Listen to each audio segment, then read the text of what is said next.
Bonjour, voici l'analyse du marché du blé de la semaine 28 du comparateur agricole.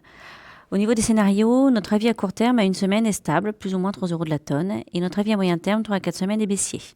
La stratégie possible, conserver les pouts de décembre 2019, prix d'exercice à 180 euros de la tonne et 8 euros de la tonne. Prix actuel du put, 6,75 € de la tonne. Attendre pour vendre le physique. Le blé américain a chuté la semaine précédente sur Chicago en venant clôturer à 5,15 $ du boisseau. Les ventes hebdomadaires américaines en blé pour la semaine se terminant le 27 juin furent une nouvelle fois décevantes.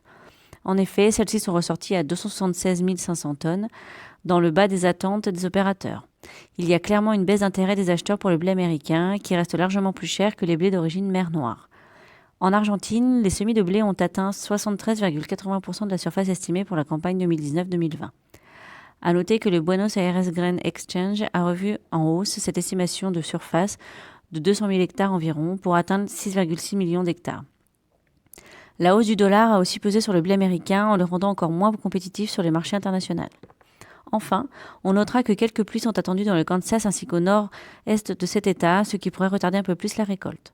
Côté européen, le blé a lui aussi souffert la semaine précédente sur Euronext, malgré une baisse des conditions des cultures en France. En effet, celles-ci ont perdu 5 points et ressortaient à 75%, bonne à excellente.